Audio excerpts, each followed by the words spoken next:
com coordenação aí da Josane Weber, do setor de treinamento, da Débora Marques, do nosso setor de planejamento e gestão, com a minha participação também.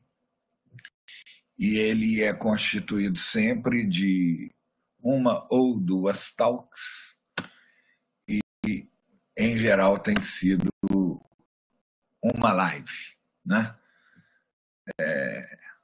Via de regra, nas quartas e nas quintas-feiras. Nós instituímos esse programa para debater, né, os dilemas que surgiram aí em função da pandemia e como a universidade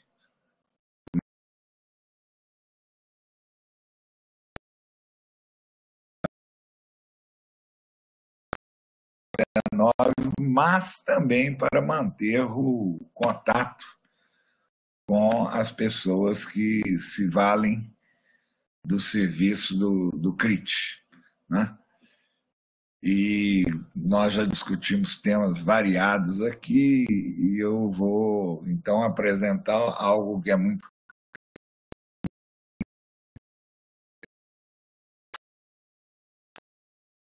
da década de 80, quando eu defendi minha dissertação de mestrado sobre desenvolvimento econômico em Minas Gerais. Mas aqui, o nosso sumário vai ser basicamente esse daqui. Primeiro, fazer uma discussão breve sobre o dilema brasileiro, evidenciado na situação de ser um país que tem uma produção científica relevante, mas que inova pouco, né? Em seguida, tentar limpar o terreno, mostrando que certas polarizações que tem na reflexão brasileira sobre o nosso atraso, né, como país inovador, não pode ser explicado exatamente por formulações polares que eu apresentarei. Depois a gente começa a falar, que é o mais importante, sobre o cenário econômico na mata e na vertente, especialmente na mata,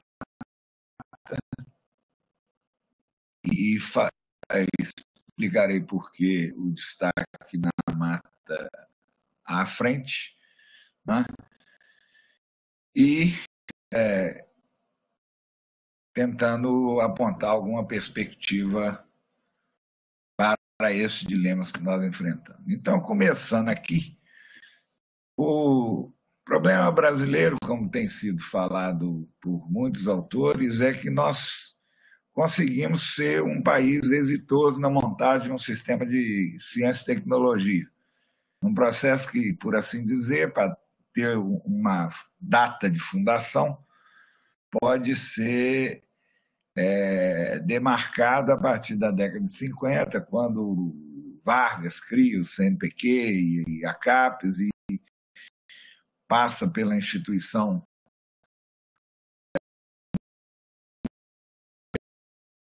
das estaduais que já existiam em São Paulo, vão compondo um sistema universitário de relevo, né? E a emergência de algumas instituições que têm relevância internacional, aí sim até na inovação tecnológica, como é o caso da Fiocruz, do ITA, da Embrapa, para destacar algumas, né? Nós veremos à frente que a nossa participação é crescente na produção científica internacional, e não só, como frequentemente se diz, nas ciências humanas, mas na física, na biologia, na química, mas a gente não converte isso em inovação tecnológica. Uma explicação que eu compartilho muito é que há uma dependência aí da nossa trajetória por escolhas que fizemos, especialmente a partir do final dos anos 50, início dos anos 60, que redundaram naquilo que esse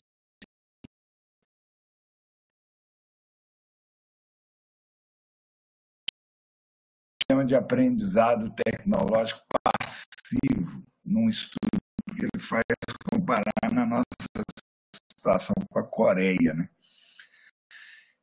O que é o sistema de aprendizado tecnológico passivo?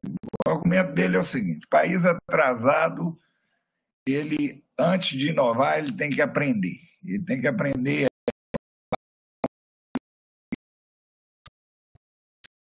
mais na economia mundial. Né? Mas quando você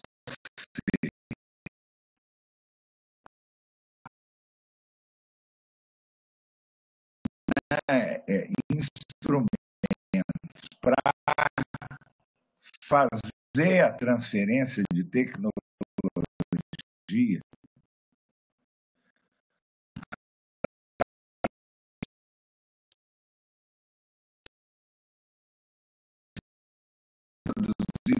no exterior, mas da produção de novos produtos através da engenharia reversa, né, do entendimento da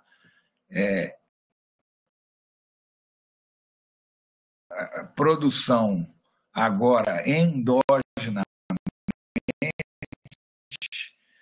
você às vezes cresce com muita rapidez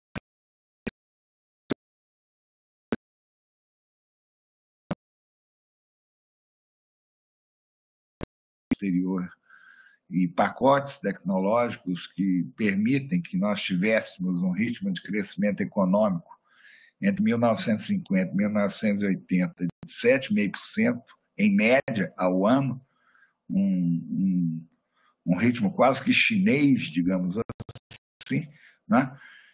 Mas a partir daí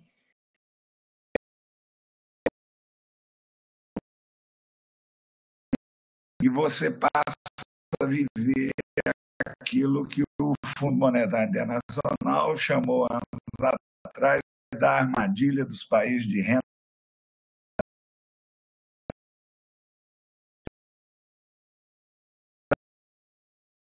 Países crescem e se desenvolvem com muita rapidez durante um período que é conhecido, que é marcado. Às vezes eu estou aqui com esses hiatos na fala, porque eu tenho que ficar olhando quem está entrando, me desculpem aí. No período em que você está fazendo a transição rural urbana, né, mesmo que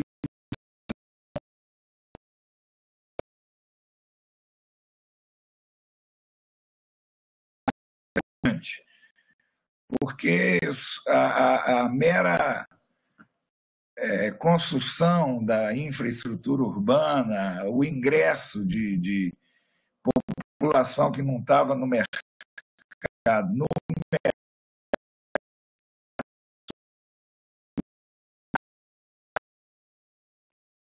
dinamiza a economia e faz com que o crescimento seja muito rápido. Foi o que aconteceu com o Brasil. Entretanto, a partir do momento em que essa transição, por assim dizer, a taxa de crescimento também fica estagnada, e a única maneira de você romper com essa armadilha é você começar a inovar, ser uma economia inovadora, ser uma economia competitiva com a inovação. País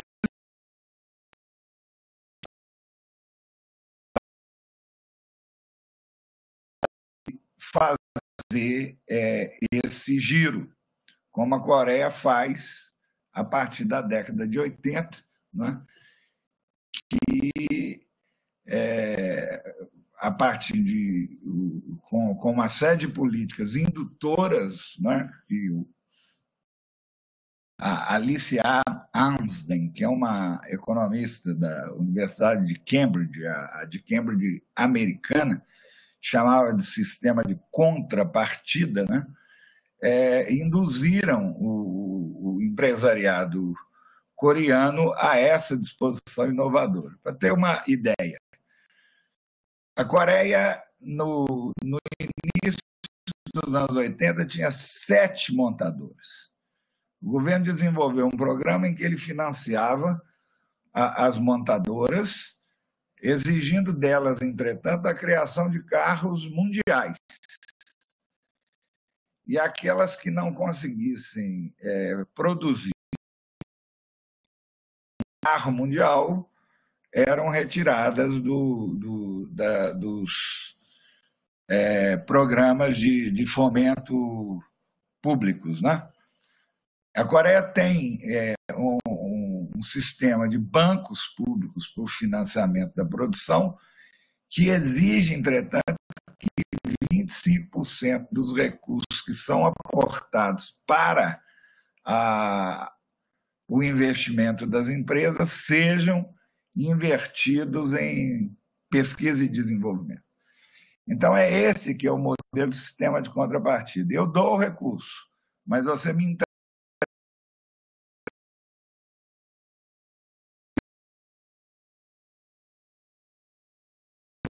De modo que o diferencial competitivo da economia, que num momento em que está havendo a transição rural-urbana, pode ser o trabalho barato, né? Porque tem muita gente saindo do campo para a cidade, quando essa transição se completa,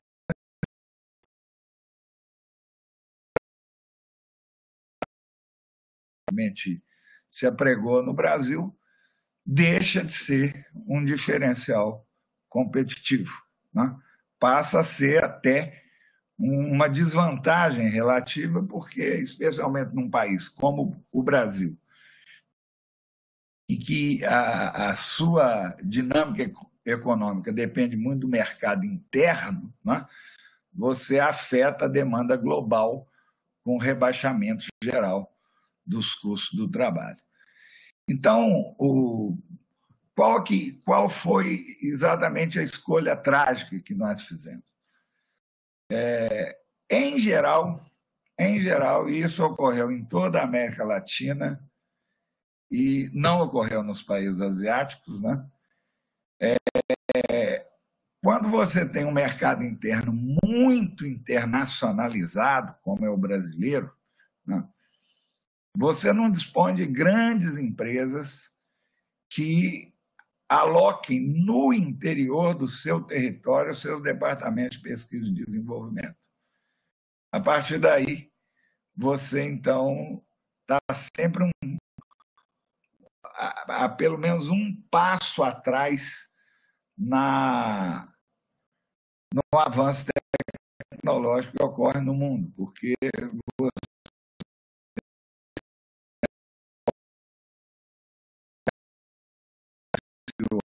e se alguém te vendeu aquilo e te passou aquilo, é porque já avançou um passo em relação a você, né? Agora aqui, dados sobre a produção científica brasileira. Isso daqui eu tinha que ter mudado esse slide, eu peguei dessa palestra da Helena Nader, que foi presidente da SBPC, mas ela usa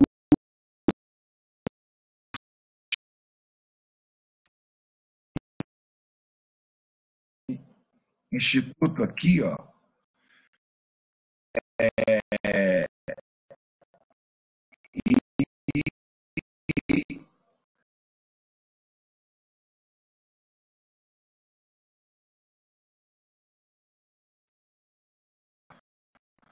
coloquei no bate-papo,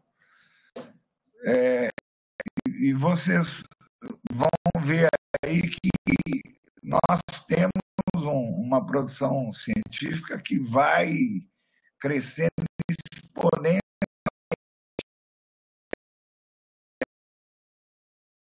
As primeiras décadas do atual século, né? Do atual milênio, vamos dizer assim. Né?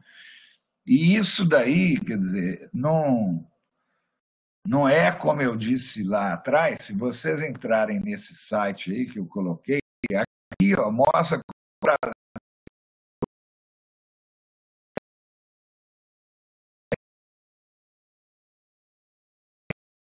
Argentina e passou a ter uma relevância internacional na produção científica. Né?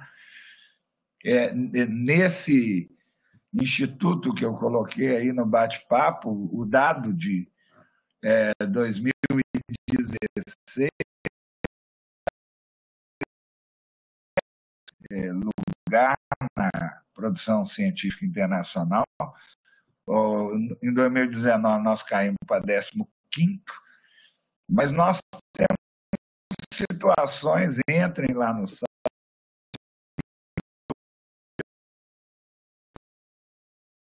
em química,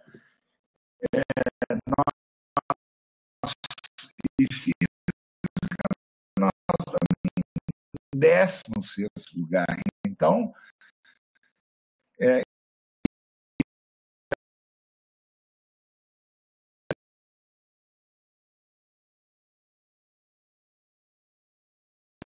e com impacto na produção científica de outros países, portanto, nós não somos exatamente um fracasso na produção científica.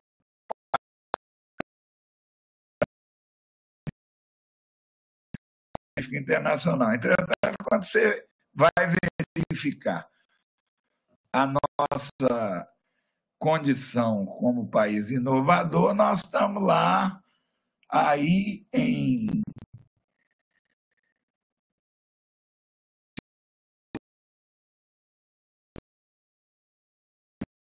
atual na posição 66.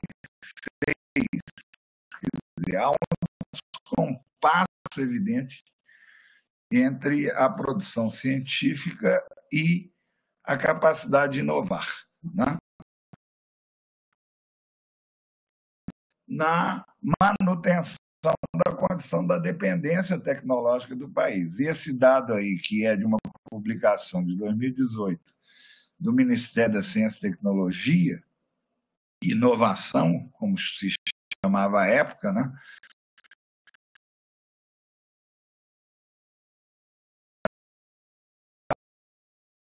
A raiz, o efeito mais dramático dessa condição que foi apontada anteriormente. Por um lado, né, nós exportamos produtos de baixo valor agregado, primários ou semi-manufaturados, e importamos produtos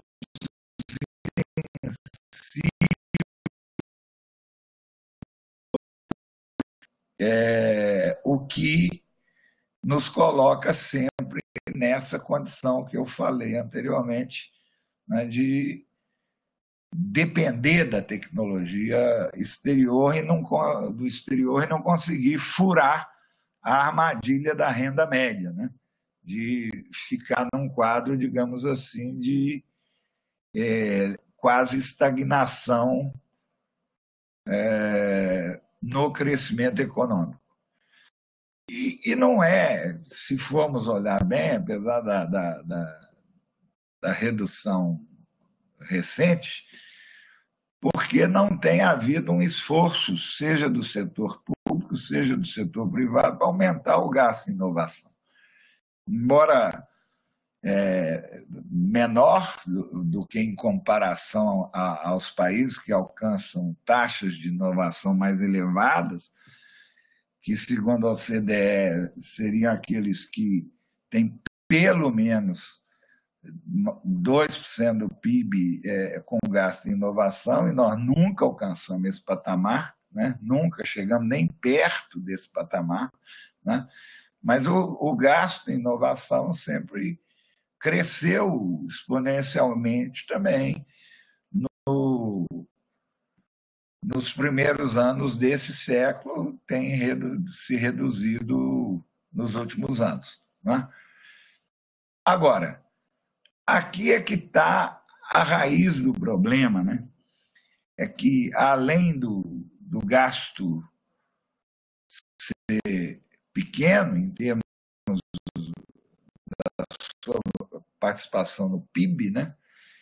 Ele é distribuído de uma forma inadequada para a produção de novos produtos, novos processos e, enfim, inovação, porque a maior parte do gasto em pesquisa e desenvolvimento no Brasil é feito pelo Estado, né?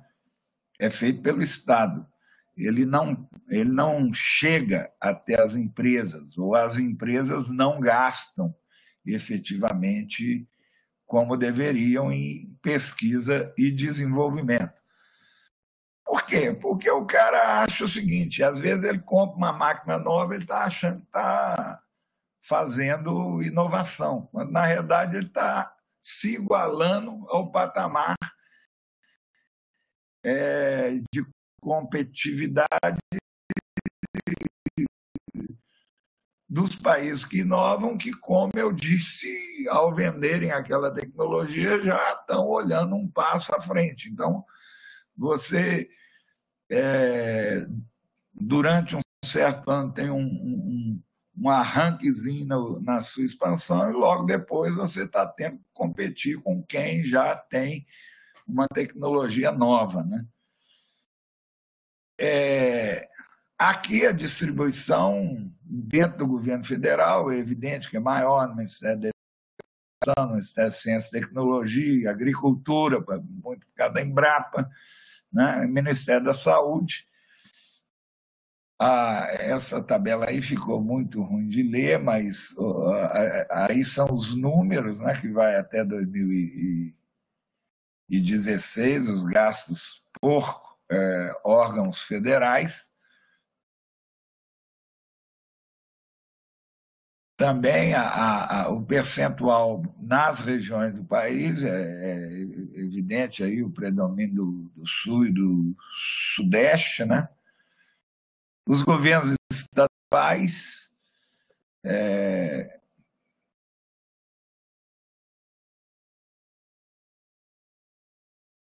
bom, aqui um dado importante, quer dizer, a situação de Minas, nós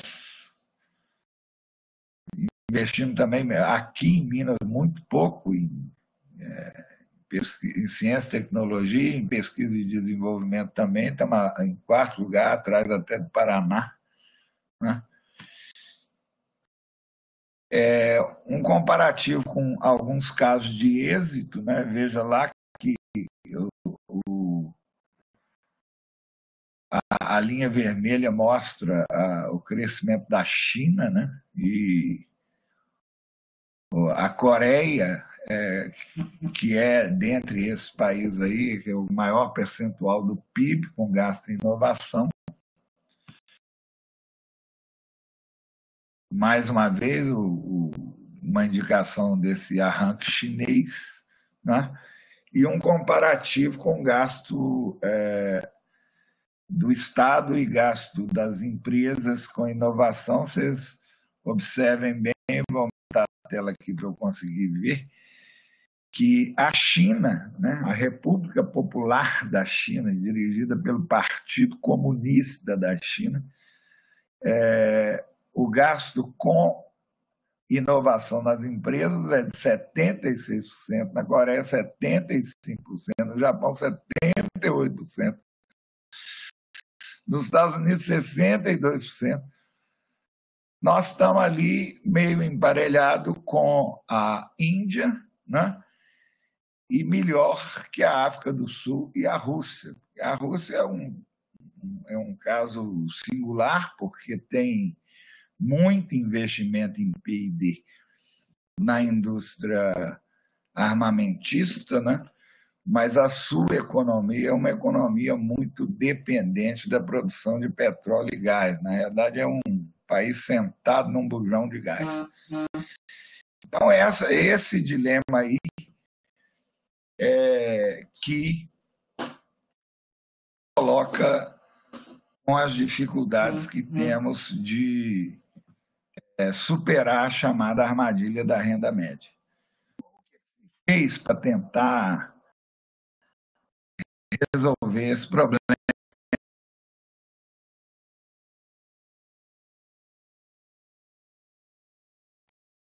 O coletivo de muitos governos começa, eu diria, como eu disse lá, com Vargas, passa pelos militares, com a formulação da lei de inovação ainda no governo Fernando Henrique, até chegar ao novo marco legal da ciência e tecnologia e inovação, que tem o propósito de fazer essa aproximação maior entre a universidade e as empresas, né, de modo a estimular a inovação. O que eu estou chamando de pensamento binário? Frequentemente, quando a gente discute a legislação criada pelo novo marco, a gente vê algumas pessoas falar que isso daí é algo que vai reduzir o papel do Estado na indução à inovação, que vai vender a universidade, que vai privatizar tudo e etc. Né? E o outro lado disso é achar que é isso mesmo e que isso daí é que é bom, que é isso que produz a inovação, que a inovação é decorrente das escolhas microeconômicas de empresários motivados apenas pela disposição de competir. Na verdade, não existe um caso no mundo de sucesso, né? No alcance de patamares elevados de inovação, que não tenham buscado, de alguma forma, um caminho do meio entre essas duas coisas. Primeiro, porque a inovação, diferentemente do risco, né, é uma atividade que envolve muita incerteza. A incerteza quer dizer o seguinte: você pode fazer um dispêndio muito elevado numa atividade que não tem garantia de obter resultado nenhum mais à frente, né? Em algumas áreas, então, isso é muito acentuado. Na área biomédica, por exemplo, de cada 20 iniciativas para a produção de um novo medicamento, uma dá certo. Tem um hiato muito grande entre o momento em que você descobre, por exemplo, o mecanismo da doença, o composto químico que pode enfrentá-la, ou, se for um medicamento biológico, o vírus ou a bactéria que você vai converter em medicamento, e a produção do próprio medicamento, porque depois de você descobrir isso, ainda tem a parte do teste clínico, da farmacovigilância e tal. Então, o que os economistas chamam de custo de oportunidade, né, induz, na maior parte das vezes, os empresários a buscarem caminhos já conhecidos, que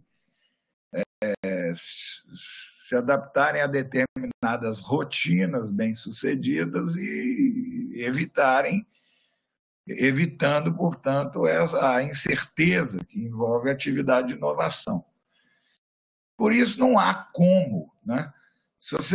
Não há como ter inovação se a empresa não inova, né? Mas não há como ter inovação também se o Estado não participa enormemente, tanto no financiamento da pesquisa básica, que depois converte em pesquisa aplicada, quanto também na redução da incerteza através de vários mecanismos. E esses mecanismos são variados conforme a configuração institucional de cada país. Pegando 3 casos aqui, né? Num estudo que fizemos, eu, o Condé, o professor Ângelo Brigato Ester, lá da administração, e a professora Helena Mota, das Ciências Sociais, a pedido da BDI, entre 2010 e 2011, né? O que a gente observou é o seguinte: Estados Unidos, né? Que é um país tomado como paradigma, por assim dizer, de uma economia liberal predominantemente dinamizada pelo investimento privado. Essa visão de um país que seria uma espécie de combinação, né, do tipo ideal protestante do Weber com o professor Pardal, ela simplesmente esquece o papel que tem, por exemplo, o Departamento de Estado, né, e nas compras para a indústria armamentista e algumas medidas legislativas que acompanham isso. Por exemplo, o princípio do duplo uso. Toda vez que o governo americano compra um produto de uma empresa que produz armamentos, ele coloca no contrato que tem que ter uma destinação civil também para aquilo que vai ser produzido, né? Então, foi daí que surgiu a internet, foi daí que surgiu, veremos mais à frente, até coisas banalíssimas como o smartphone, porque a compra pública, né, ela é um mecanismo de você reduzir a incerteza, na medida em que você tem um mercado que é um mercado seguro, né? Se o governo norte-americano não investisse largamente em pesquisa, só em saúde mental, o investimento a fundo perdido, sem exigência de retorno, do Departamento de Saúde nos Estados Unidos é maior que todo o gasto do CNPq brasileiro, só em saúde mental. Então, você tem uma economia privada dinâmica, mas você tem uma articulação Estado-mercado que reduz a incerteza através da compra pública. A Alemanha, que uma literatura conhecida aí como variedade de capitalismo dizia que é o oposto dos Estados Unidos, uma economia não liberal, mas uma economia que eles chamam de coordenada, né? Peter Hall e David Soskice.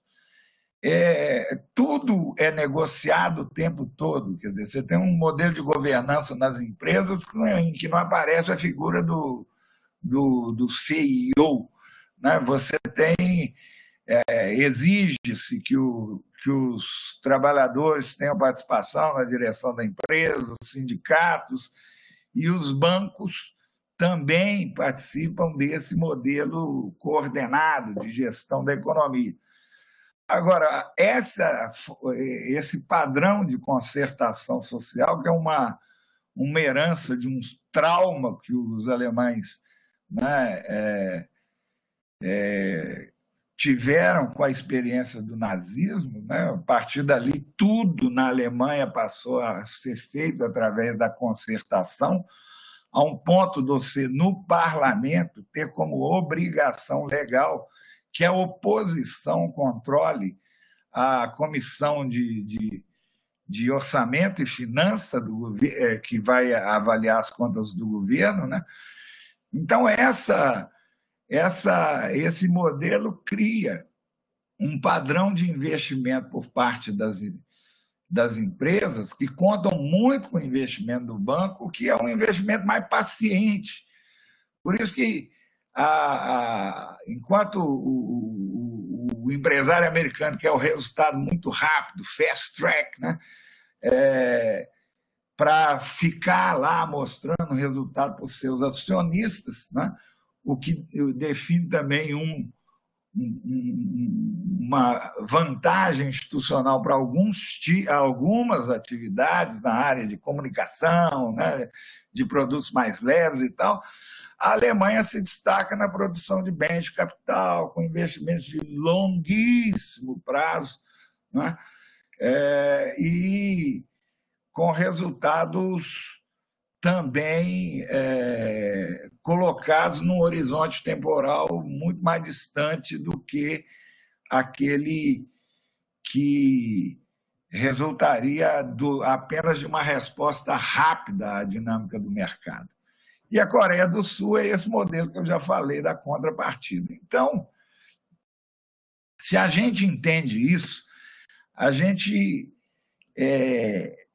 deixa de lado muita discussão inútil e tenta buscar um arranjo que seja mais favorável a um país como o Brasil. Aqui, só para evidenciar isso que eu estava falando, né, a origem dos recursos para pesquisa nos Estados Unidos, mesmo com instituições privadas, 60% vem do governo, das pesquisas contratadas pela NASA, pelo Departamento de Estado, pelo Departamento de Saúde.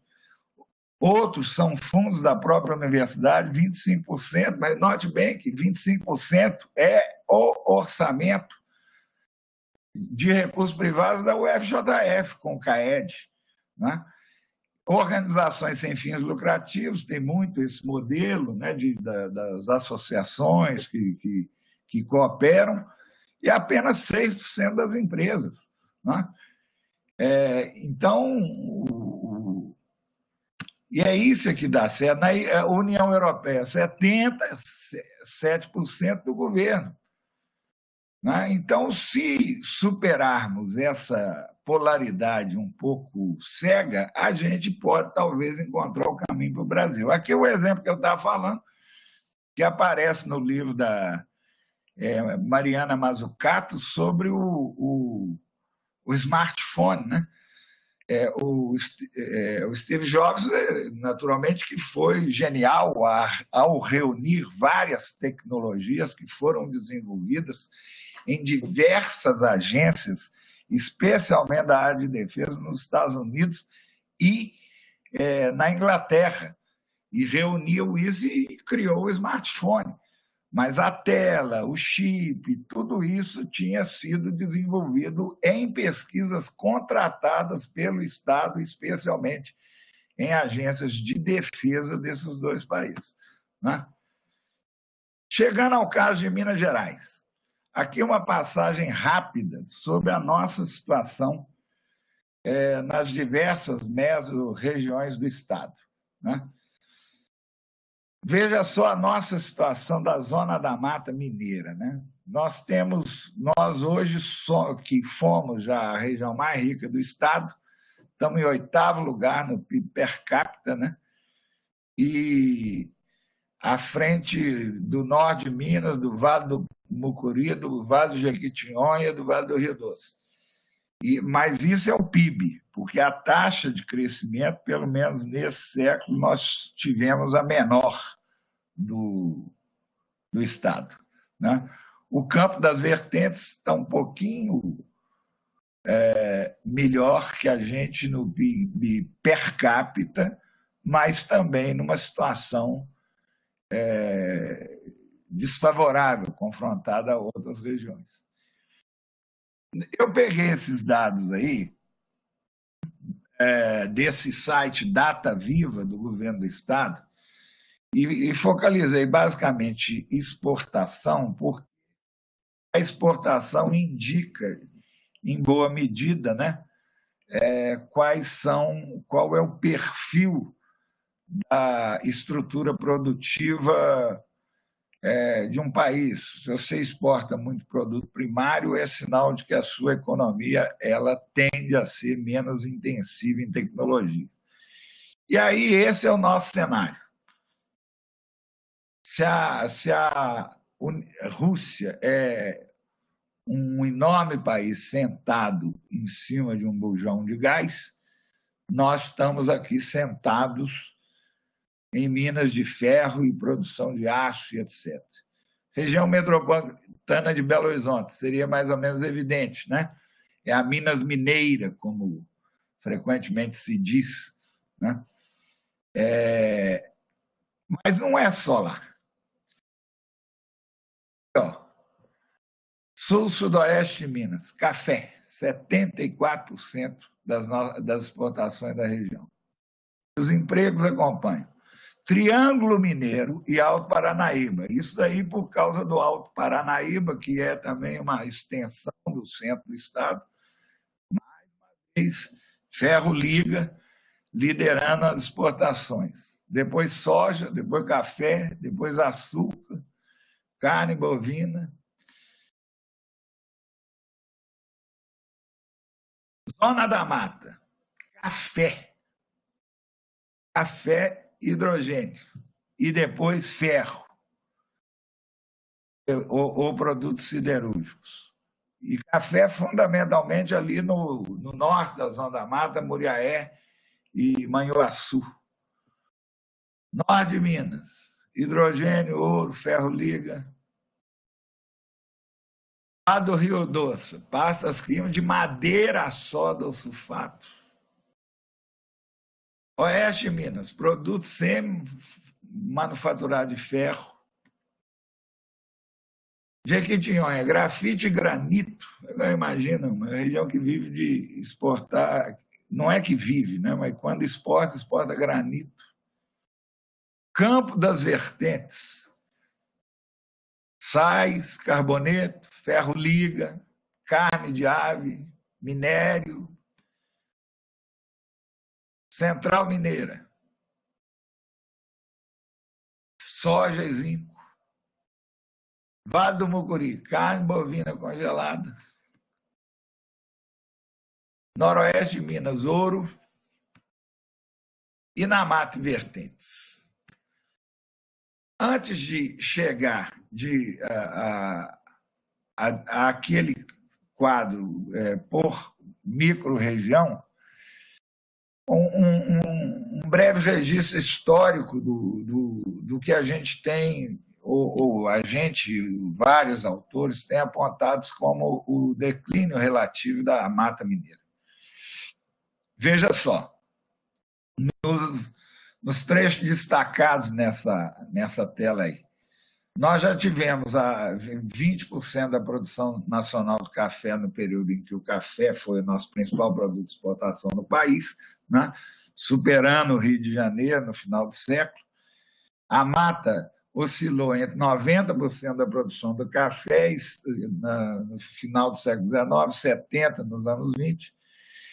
E nas exportações estaduais, o café era responsável por 60% do que exportávamos. E por 60% dos impostos sobre exportações na década de 70 e quase 80% na década de 20. Ocorre que é o seguinte, isso quer dizer que nós dependíamos, o Estado, a arrecadação estadual dependia basicamente das exportações de café, porque o principal imposto brasileiro até 30, nós não tínhamos um imposto sobre consumo, né, que é o atual ICMS, o imposto de renda só foi criado na década de 40, então você tinha basicamente dois tipos de impostos. Era o imposto de importação, que financiava a União, e o imposto de exportação, que financiava os estados. Então, a Zona da Mata Mineira, se era responsável por quase, né, por 70% das exportações de café, na década de 20, ela devia alcançar mais de 50%, né, da arrecadação estadual. Aí depois, na década de 20, Nós éramos uma espécie de São Paulo em miniatura, disse uma vez um historiador, Jacob Gorender. O café gerava o recurso para financiar a indústria, para criar uma rede de serviços relativamente cosmopolita, e isso daí tornava a região mais importante na estrutura industrial do Estado, seguido de perto pela região central, Belo Horizonte. 35% da produção industrial mineira, isso em 1920. Em 1947, nós pulamos de 35% do valor da produção industrial de Minas para 20%, ao passo que a zona metalúrgica pula de 32% para 45%, quando começa, em função, né, da dificuldade que tínhamos de importar o aço com a crise das exportações brasileiras, começamos a produzi-lo internamente. E Minas se destaca, inicialmente já tinha desde o final da década de 10 a criação da Belgo Mineira aqui, depois tem a Companhia Ferro Brasileira, criada em 1928, a Metalúrgica Santo Antônio, e aí vai. O centro do Estado, essa economia que gira em torno de um centro minerador, né? Basicamente o ferro gusa e o aço vão se tornando a vocação, digamos assim, da produção mineira. E a zona da mata começa a perder peso.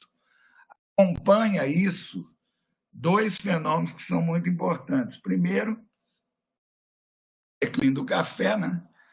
Já falado. O segundo é a abertura do mercado regional. A Zona da Mata já foi conhecida como uma região fechada. Até o século XIX, para cá se mandavam as pessoas que de certa forma, eram exiladas, né, de Ouro Preto e da região central do Estado. Né? Se dinamiza com a economia cafeeira, né? Mas não tinha contato com outras regiões do país, senão através da ligação de Juiz de Fora com o Rio de Janeiro, né, com a Estrada União Indústria. Então, se o sujeito que produzia alguma coisa em Leopoldina, ele, para ir para o Rio de Janeiro, ele tinha que passar para o Juiz de Fora. Né? Para vocês terem uma ideia, só na década de 60 foi criada uma estrada ligando a Juiz de Fora ao sul de Minas. Se você queria ir em Caxambu, você tinha que passar pelo Rio de Janeiro. Então, essa condição de uma região muito fechada, né, determinou que nós tivéssemos uma configuração na estrutura produtiva da região muito parecida com a de São Paulo, né, em menor escala e menos em qualquer indicador usado nesses estudos aí de João Heraldo Lima, Cléber Cambolino Diniz, Giroletti, Anderson Pires, que é força motriz, tamanho do estabelecimento, produção e tal, a gente não se igualava nem ao Rio de Janeiro, nem a São Paulo. Na hora que a Rio Bahia é construída e a ligação com outras regiões do país se acentua, a vulnerabilidade da economia da região fica evidenciada, né? E aí a gente vai vendo isso com a mudança do perfil da estrutura industrial mineira e o peso e a redução do peso daquelas atividades mais típicas na nossa região. A indústria metalúrgica de máquinas, 19, 3% do capital aplicado, 2,2% do valor da produção, 4,6% dos operários. Em 40, somente a metalúrgica, excluída máquinas, que já era muito pouco mesmo, 25% do capital aplicado, 20% do valor e 21% da ocupação. E a têxtil, que estava principalmente por aqui, respondia em 20 por 43% do capital, 29% do valor, 51% da força de trabalho, em 40% já é 15% do capital, 14% do valor da produção e 22% da força de trabalho. Aí alguns outros dados, o Lorival lá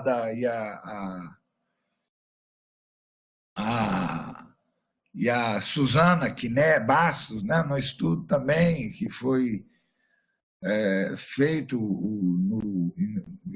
publicado em 2005, apresenta esses dados a partir de informações censitárias, né? Olha só, nós que éramos 35% do valor da produção do Estado em 20, caímos para 22 em 1959, em 1947, para 16, 15, 9 em 59.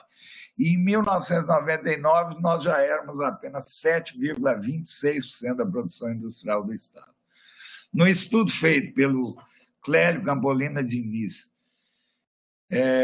distribuição regional da indústria mineira, ele trabalha tentando ver quais são os clusters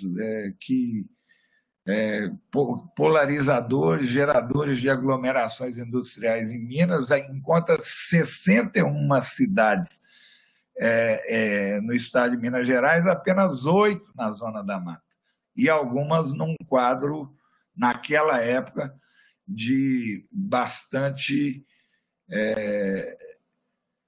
desaceleração, né? E aqui alguns dados entre o censo de 2000 e 2010, para depois chegar algumas informações mais recentes. O crescimento econômico, esse declínio, né, da participação relativa também vai tendo reflexo no crescimento da população do próprio estado, da própria região. O crescimento da população brasileira é 12%, 9,53% em Minas Gerais e a mata 7,11%. Não é porque a taxa de fecundidade é menor, é porque as pessoas vão embora mesmo daqui e a população cai, né? O crescimento da região como um todo é superado por todas as cidades sede da sua microrregião. Esse é um ponto extremamente importante considerar, a exceção de Ponte Nova, que eu não consegui entender exatamente por quê, que registrou um crescimento de 3,77% menor que a microrregião. O que isso quer dizer? Que na maior parte da região as cidades menores têm perdido população em favor das cidades maiores. Uma outra evidência daquele fenômeno que o Giroletti explicou, né? Que nós temos alguns polos de prosperidade, algumas poucas cidades prósperas rodeados de cinturões de baixo dinamismo econômico e mesmo de pobreza, né? Aqui o PIB per capita também, enquanto o Brasil crescia 207% nesse decênio, o Sudeste 198%, Minas 204%, a única região que cresce mais que a média brasileira, na Zona da Mata, as duas únicas são Ponte Nova e Viçosa, nesse decênio, né? Agora, a situação com dados aí de 2016, né? Juiz de Fora pelas razões apontadas atrás, ela é uma cidade gigante, né, em relação a todas as outras, e a microrregião de Juiz de Fora, por causa da cidade de Juiz de Fora, tem esse perfil. Você vê lá, o PIB é 18 bilhões, a segundo PIB é 5,7 bilhões em 2016, que é da região de Ubá, né? o que não é nenhuma vantagem nem para a cidade nem para a região, porque esse nível de concentração envolve pouca interação e pouco dinamismo econômico intra-regional, né? E aqui a nossa situação, quer dizer, olha só a micro-região de Juiz de Fora pegando aquelas figuras que nós vimos lá para as mesorregiões de Minas, né? De uma região que era o centro da economia mineira até 1930, nós estamos nos tornando uma extensão do centro do Estado.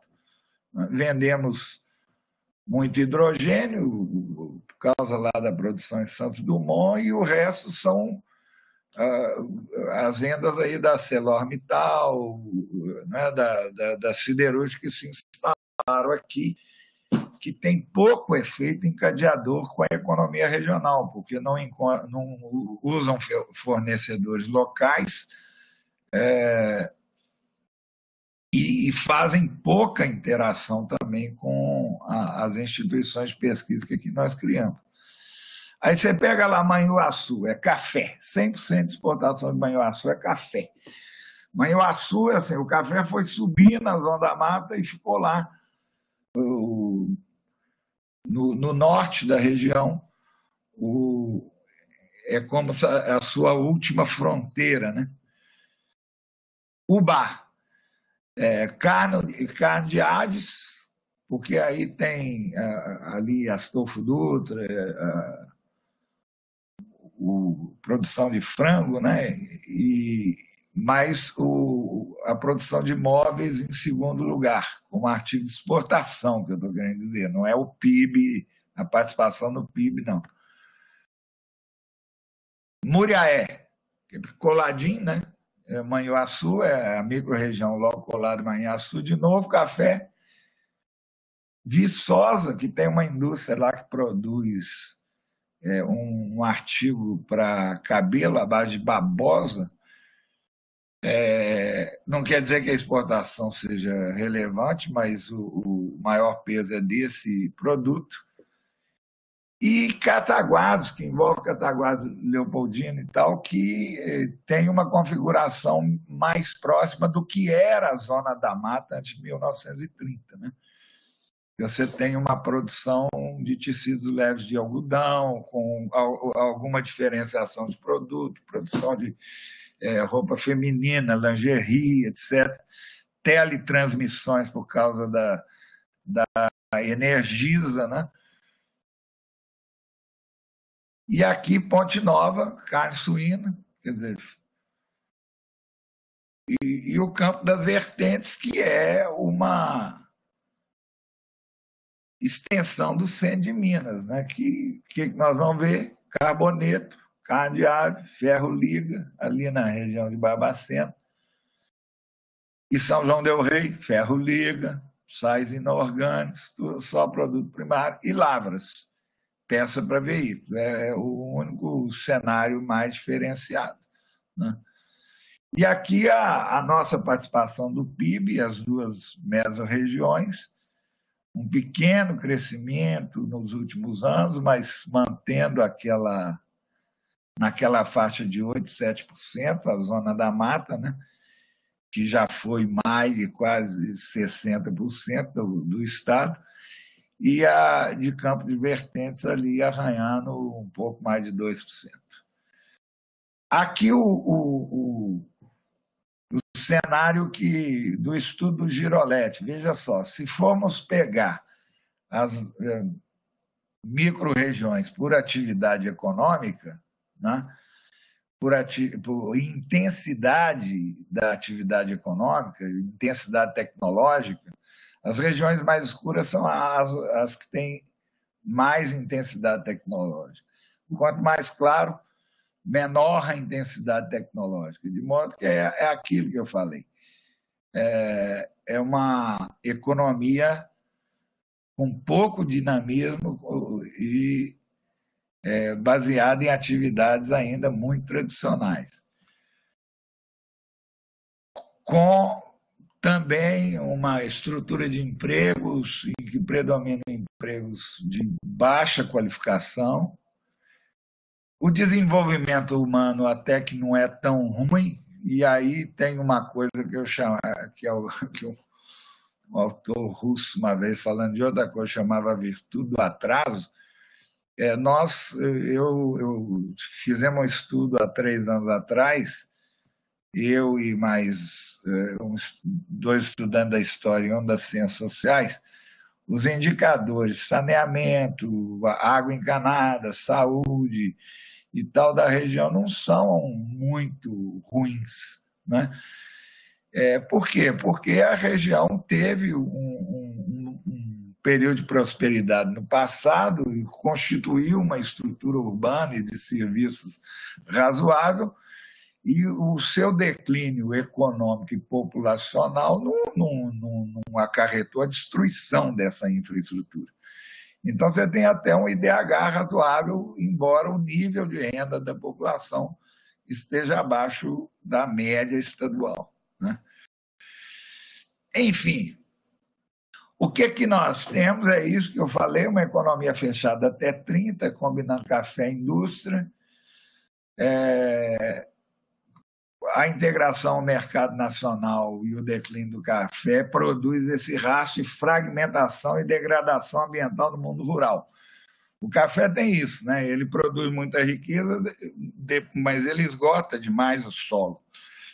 E depois nós tivemos aquela moda do eucalipto na década de 60 e 70, que degradou ainda mais o solo da região, o que provoca essa reduzida competitividade da área rural, decorrente também da fragmentação da propriedade rural. Um aspecto muito importante a considerar é isso, quer dizer, famílias muito grandes, a sucessão da propriedade leva à fragmentação e a unidades muito pequenas com pouca competitividade. Um dado que a prefeitura sempre levanta nas conversas que a gente tem, que, para vocês terem uma ideia, na área rural, Juiz de Fora compra apenas 4% da merenda escolar que utiliza dentro da região. O resto vem de Petrópolis, Teresópolis e tal. Então, um programa para recuperação recuperação dessas áreas degradadas e aumento da produtividade da terra é um projeto estruturante importante para reverter esse cenário de declínio, né? Poucos polos dinâmicos, em geral rodeados de cidades com baixo índice de renda e emprego concentrado em poucos setores, muito no serviço, naturalmente, e na indústria, em alimentos, confecção e imóveis, em geral de média qualificação. Agora, o que essa trajetória, entretanto, nos legou, né? O que ela nos legou, por outro lado? Primeiro, uma rede de instituições de ensino e pesquisa de grande qualidade, né? Nós temos aqui a Federal de Juiz de Fora, Viçosa, São João, Lavras, o IF-Sudeste, a Embrapa, EPAMIG, Emater, Cefet, Leopoldina, dentre outras que me fugiu ao registro. Eu não posso ter deixado de registrar, né? Algumas com indicadores de inovação muito grande, todas com indicadores de produção científica muito relevantes, né? Mas pouca interação com o setor produtivo, né? E aí não basta muito proselitismo, né? Não adianta muito fazer o proselitismo com o pesquisador nem com o empresário. De alguma forma, essa articulação tem, como eu tentei mostrar lá atrás, que receber um empurrãozinho, um esforço indutor de políticas públicas que favoreçam, né, esse encontro. Então, um projeto muito interessante que tem esse perfil é essa plataforma de bioquerosene e derivados, que é uma tentativa de, através do plantio da macaúba, recuperar pela natureza da planta as áreas degradadas no meio rural e, ao mesmo tempo, combinar isso com a produção de um artigo que é intensivo em tecnologia, que é o biocombustível, especialmente o bioquerosene, para a aviação, né? E aí nós temos, o Adilson está aqui na sala, nós temos muita competência na universidade para fazer isso, né? Agora, a coordenação entre os atores é fundamental para que esse projeto dê certo. Ele não vai ser resultado apenas de uma decisão microeconômica de investidor, né? Enfim, do ponto de vista estratégico, né, se nós temos essa rede de ensino e pesquisa relevante, somos uma economia aberta e que, portanto, não temos como ser competitivos, se não pela diferenciação de produto e pela incorporação de tecnologia, né? É preciso, nas vocações tradicionais, buscar a incorporação de tecnologia e a diferenciação de produto. Uma coisa que sempre se diz, o setor têxtil confeccionista já acabou. Não acabou. Existe alguma coisa que chama conhecimento tácito, que se transmite de geração para geração e sustenta a presença desse setor, como em Juiz de Fora, por exemplo, o setor industrial que mais emprega em algumas regiões com um peso relevante na estrutura econômica da microrregião, como é o caso de Cataguás e Leopoldina, especialmente Leopoldina, né? Assim, às vezes uma grande empresa de confecção fecha, mas os próprios trabalhadores compram as máquinas e montam a facção. Então, é preciso pensar um programa, né, de firmar uma marca da região, como já teve na malha de Fora, uma certa época, né, de diferenciar o produto, aproximando o design, por exemplo, dos produtores aqui, e, eventualmente, até de desenvolver novos materiais com a participação da química e de outros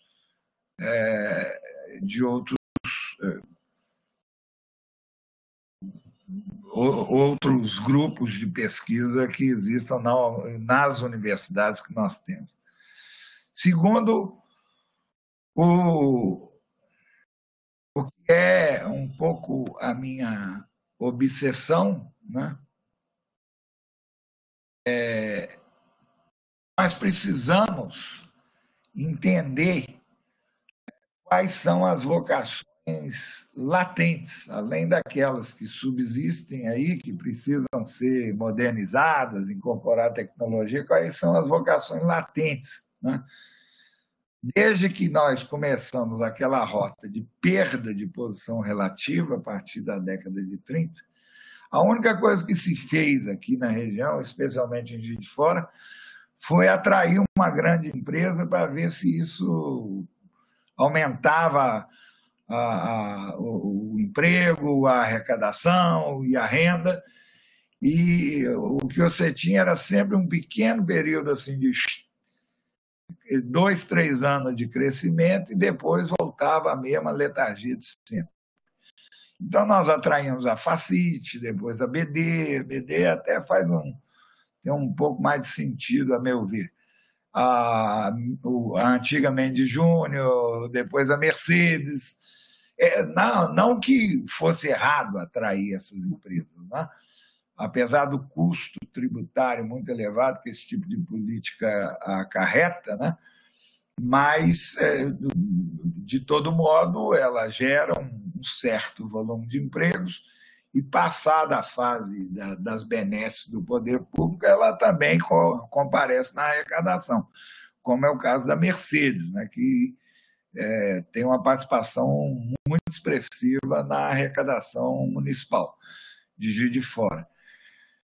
Entretanto, essas empresas, se não têm conexão com as vocações existentes e as latentes presentes na região, elas têm pouco efeito de linkage, de produzir dinamismo para trás e para frente. Quer dizer, elas compram um pouco aqui, né? E, portanto, acabam se constituindo como enclaves dentro da economia regional. O que seria diferente disso? Seria, por exemplo, né, se a gente... Aqui eu já falei sobre isso, sempre todo filminho que tem sobre Juiz de Fora fala, olha como é bom que nós estamos perto do Rio, de Belo Horizonte, etc, etc, etc. São Paulo isso é realmente muito bom. Mas agora...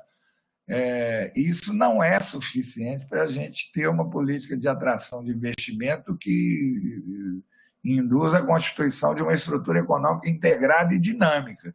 Você pode produzir esses enclaves que eu falei aí atrás.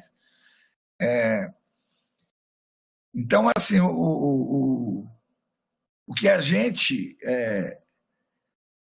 tem que encontrar são as nossas vocações latentes, né? Para construir, através de alianças estratégicas, que está lá na lei de inovação e programas estruturantes, né? A articulação entre a pesquisa e o setor produtivo, né? Então, assim, alguns segmentos que é fácil identificar que nós temos essas vocações latentes, energias renováveis, não só pelo conhecimento que nós temos nas instituições, como pela presença de algumas empresas importantes nisso daqui, aí destacadamente a Energisa, né? A saúde,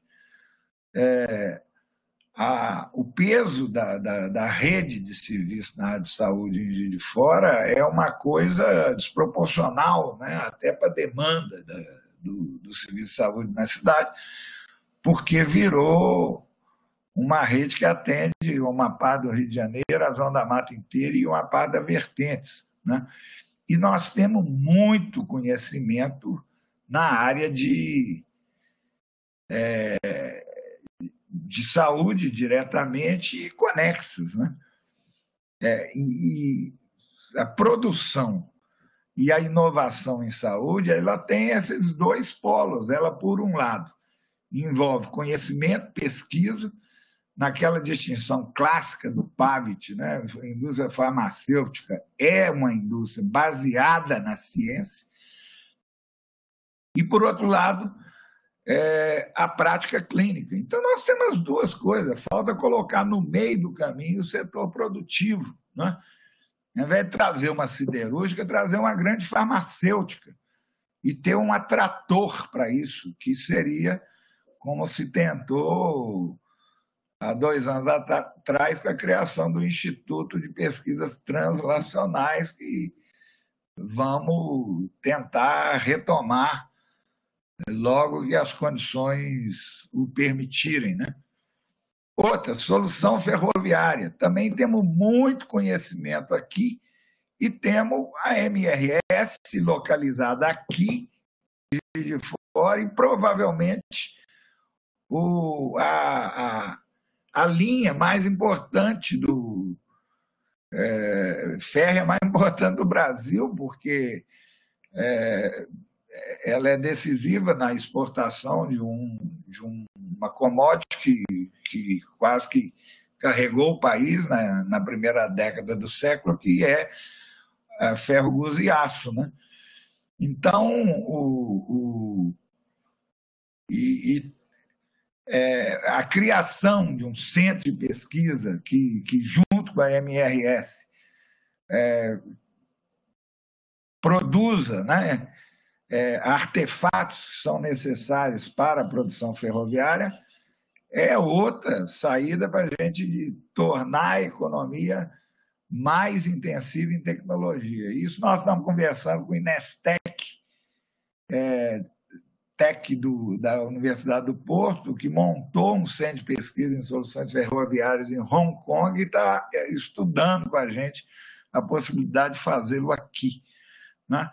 A recuperação das áreas degradadas, como já falei, nós estamos trabalhando com esse programa aí da plataforma de bioquerosene e derivados, mandamos para o Ministério da Agricultura, Pecuária e Abastecimento um programa chamado Recuperação de Área Degradada, Empreendedorismo Rural e Aproveitamento Industrial, e a revitalização de setores tradicionais que não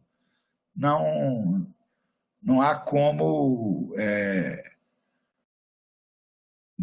achar que eles simplesmente desapareceram. Eles precisam se encorpar tecnologicamente, né?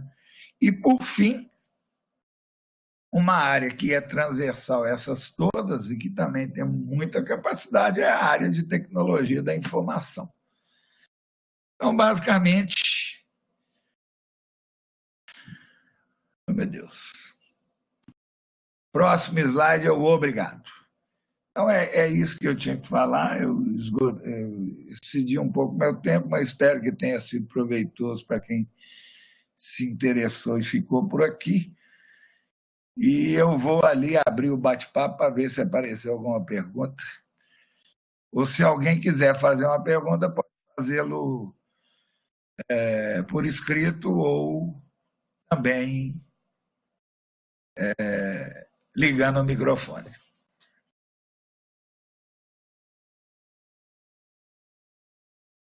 Oi.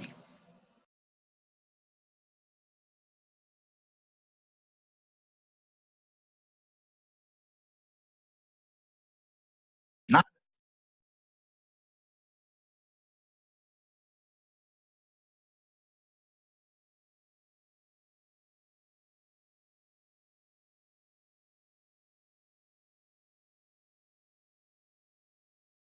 Aí, gente.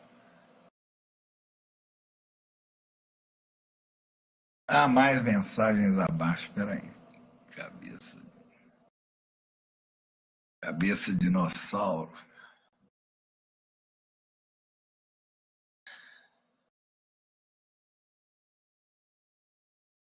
Rodrigo Lacerda Salles. Então, boa tarde a todos. Boa tarde, professor Inácio. Estão me ouvindo bem? Estamos ouvindo. Tudo bem, pessoal.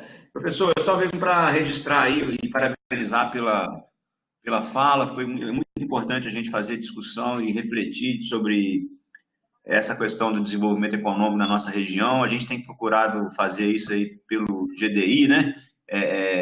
Fortalecer a nossa articulação, né, entre a Cefet, Federal de Juiz de Fora, de Viçosa, Glaba, São João del Rei, enfim, aproximar a academia, né, da economia, do setor produtivo que a gente tem falado aí.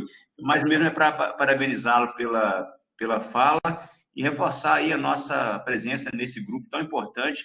Demos uma parada agora em função da pandemia nas nossas discussões, parada inteira, né? Você tem feito um trabalho brilhante aí no CRIT, toda semana praticamente com temas importantíssimos, né? Mas eu falo no GDI, a gente a gente estava com aquele planejamento de fazer evento, agora vamos ter que fazer evento tudo virtual, né? Não vai ter como fazer nenhum evento presencial mais, né? Mas é isso aí, é só para reforçar mesmo a participação do Cefet, agradecer por estar junto com de vocês, né? E parabenizar pela fala, tá joia? Um abração a todos aí. Obrigado. O Rodrigo é lá do Cefet Leopoldina. Isso. Um grande parceiro aí desse esforço que nós estamos fazendo desde 2016, numa ideia assim que surgiu de uma conversa com a Prefeitura de Fora, o Sr. João Matos, a Leila, não sei se a Leila está aí, a Débora Marques e eu. Aí depois nós fomos chamando mais gente e essa é uma... coisa muito importante também, o trabalho em rede, né? Nós não vamos encontrar saída para a nossa região se a gente não conversar, as instituições de pesquisa, setor empresarial, enfim. Agradeço aí também pelas palavras gentis do Adilson. O José Adum também, parceiraço, que participa sempre das nossas atividades. Os colegas do CRIT aqui presentes.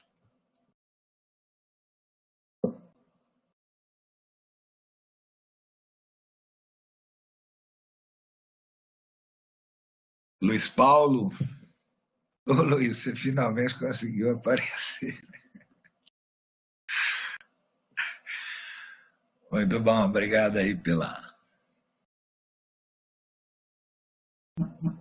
Professor Inácio, boa tarde. Boa tarde. Professor Jamil, tudo bem com o senhor? Tudo bem. Estou te devendo uma conversa, né? Não tem problema não. Eu fiz questão de participar, né? Porque o que vem do senhor só vem coisa boa. Né? Parabenizar pela sua competência. A explanação maravilhosa, eu tenho tido que estudar muito sobre economia internacional, né? As questões econômicas, né? Os planos econômicos mundiais, e fazer uma analogia de tudo. Mas só uma questão muito bacana que eu vi que o senhor passou aí, e que praticamente ela resume, né? Primeiro é a participação de todos na cooperação. Eu tenho estudado muito sobre a questão de crescimento e desenvolvimento econômico, e eu tenho visto que sem cooperação, como o senhor citou aí, não tem como conseguir. E, principalmente, quebrar esse paradigma que a região só é considerada boa para investimento porque ela tem uma logística, né? Uma situação local que traga privilégio à região. O senhor abordou muito bem, né? Não é só a questão local, logística, que vai fazer com que a região retome, né, aos anos anteriores o seu crescimento, desenvolvimento econômico e a sua participação, né? Não só no Estado, na sua importância no Estado, como também a nível nacional. Então, mais uma vez, eu quero agradecer ao senhor, a participação, parabenizar a todos, a organização e, mais uma vez, a Universidade Federal, né, fazendo seu papel. E boa tarde a todos. Obrigado, professor. Obrigado a você. Camila, reforçando aqui que a área da saúde é um dos campos em expansão com possibilidades promissoras. E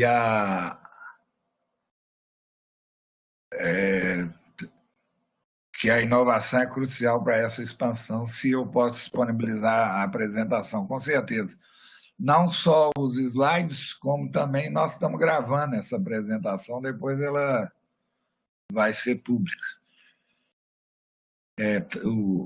Do ponto de vista, quer dizer, os slides é coisa de gente antiga, né? Mas o PowerPoint e o PDF do PowerPoint e a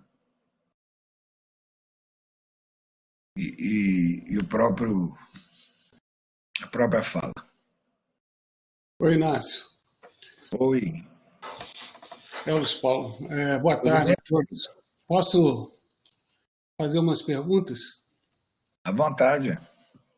Então, primeiro, parabenizar aí pela apresentação e pelo esforço aí não só dessa, mas de todas as apresentações aí desse movimento do CRIT para dinamizar, de certa forma, aí esse período que nós estamos passando e dando, com certeza, mais relevância à nossa universidade. Mas o que eu queria tocar no ponto do desenvolvimento econômico da região.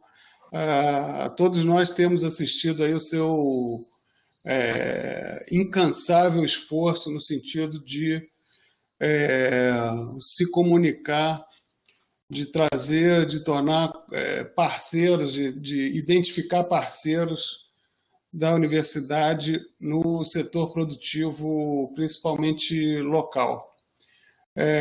Eu acho que é muitíssimo relevante. Eu imagino que é um aspecto fundamental da nossa possibilidade de desenvolvimento, mas eu gostaria de ter assim a sua visão sobre a perspectiva da evolução dessa discussão. Como é que, acho que você trouxe um panorama da situação, do histórico da situação, mas agora as perspectivas. O GDI, como é que você está vendo a atuação do GDI nesse contexto, como fomentando essa discussão, e o que estaria faltando? Realmente, quais são além do financiamento, da escassez do financiamento estatal, eventualmente, mas o que estaria à mão para se fazer aqui? Quais seriam os desenvolvimentos que o GDI poderia ter e o que se imagina que pode ter no futuro mais próximo? A pandemia, de fato, ela criou um cenário assim de desmobilização de algumas iniciativas que a gente entendia muito promissoras, né? Mas tem algumas sementezinhas aí que estão sendo lançadas e que eu acho que vão prosperar. Nós lançamos agora recentemente uma iniciativa do nosso glorioso setor de empreendedorismo, né, com liderança do Rafael, participação muito importante do Leonardo e dos bolsistas que lá trabalham, o programa de inovação aberta, que a gente quer integrar naquele espaço do coworking, né, empresas já instaladas para interagirem com startups e grupos de pesquisa da universidade. E a gente não pode fazer o anúncio agora, mas já apareceram algumas empresas com esse interesse, e algumas de setores que eu indiquei aqui como, a meu ver, com potencial para dinamizar a economia local, né? Eu, particularmente, assim, além da revitalização dos setores tradicionais, que a gente nunca pode perder de vista, que é uma coisa também muito complicada, porque são empresários que lidam com muitas dificuldades por causa da injustiça, digamos assim, tributária que tem por conta da diferença ali com o Rio de Janeiro e tal. Trabalham com uma escala relativamente reduzida e nós, a rigor, não conseguimos desenhar um programa para alcançá-los com esse propósito de diferenciar produto e incorporar tecnologia, né? Mas nesses que são latentes, que têm potencial para a dinamização da economia em atividades intensivas em tecnologia, na área de saúde eu acho que nós vamos caminhar bem. O desenho daquele Instituto de Pesquisas Translacionais, que teve a liderança da própria, aliás, né? Você e a Mônica, uma participação também muito importante da FADEP, mas que nasceu de uma discussão dentro do GDI, com parceiros da área de saúde e de professores lá do doutorado em saúde, né? Especialmente o Fernando Colugnati, é um arranjo perfeitamente viável. Nós estamos conversando com o pessoal da área hospitalar aqui, no sentido de ver se a gente consegue construir em Juiz de Fora algo que deu muito certo no Porto. O que tem no Porto? Você tem um negócio chamado I3S, que é Instituto de Pesquisa em Saúde. Chama I3S porque eles juntaram 3 institutos, então eles queriam rememorar a origem, então puseram 3 no meio, mas é um Instituto de Pesquisa em Saúde. O que eles fazem? Eles captam, né, demandas de empresas de alta tecnologia e desenvolvem isso em laboratórios do próprio Instituto e da universidade. O Instituto tem 400 pessoas empregadas e fazem o teste do medicamento e do equipamento médico em 3 hospitais da cidade do Porto, né? E a universidade é sócia. A lei de inovação permite que a gente seja sócio de empresas, e isso daí está tipicamente configurado como um mecanismo, né, promotor de investimento, que está dentro do artigo 2º lá do decreto 9.283, que fala do ambiente promotor de inovação. Evidentemente que os atores aí, eles disputam entre si, mas eles deviam entender o seguinte, que se esse arranjo se constitui, a universidade entra como sócia, né, da rede hospitalar local e cria um instituto para fazer pesquisa clínica, prótese, equipamento médico, com as competências que nós temos, e os hospitais funcionam como área de teste. Além dos recursos que eles oferem com os próprios serviços, eles vão ter uma outra fonte de renda, que é a produção, né, que é serem uma unidade de teste clínico. E isso daí é um atrator enorme para empresas nessa área, que é o que falta aqui entre nós, né? O que eu falei, nós temos prática clínica e nós temos ciência. Nós estamos precisando de um segmento mais robusto de medicamento e equipamento médico ali no meio. A outra coisa é essa área ferroviária. Essa é uma conversa que começou com a MRS, parou depois da pandemia, mas está sendo retomada devagar, mas é um horizonte perfeitamente viável. E, além de tudo, nós temos o apoio aí, né, técnico do Inestec Porto, porque a universidade participa do Inesc P&D Brasil, que é uma extensão do Inestec Porto, né, e que ficou de nos assessorar aí na montagem desse arranjo,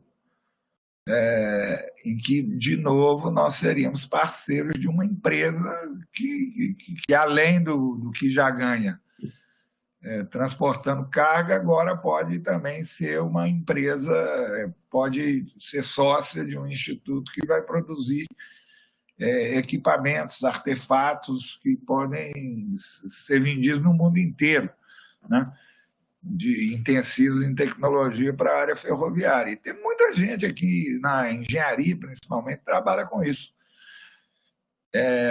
Esse de energias renováveis também não vingou a proposta da Embrapi, né? E aí temos que aprender aonde foi que nós erramos no desenho do projeto, mas aqui nós temos competência também, nós temos uma empresa importante, que é a Energisa, e a criação de uma articulação, eu estou dizendo institucionalizada mesmo, não é só o FJF, tem que entrar as outras universidades também, para trabalhar nessa área de combustíveis renováveis, né, equipamentos para a área de energia, ao invés de ser essa relação individualizada, fragmentada só entre o pesquisador e uma empresa, ele responde a uma demanda da empresa, ou então ele vai lá, procura empresa, a gente tem uma porta de entrada, né, que facilite essa interação, e eu acredito muito nisso. O primeiro passinho que eu acho, e uma outra coisa que aí nós precisamos fazer mesmo. Outro dia a Débora e o Leonardo publicaram um artigo muito interessante sobre ecossistema de inovação aqui em Juiz de Fora, o Leonardo Frossard, que tem me assessorado muito nesses projetos mais estruturantes que eu nomeei aqui, que uma coisa que falta para esse ecossistema de inovação de Juiz de Fora dinamizar-se, especialmente nessa área de tecnologia de informação, que nós temos muita gente boa batalhando aí, montando startup e tal.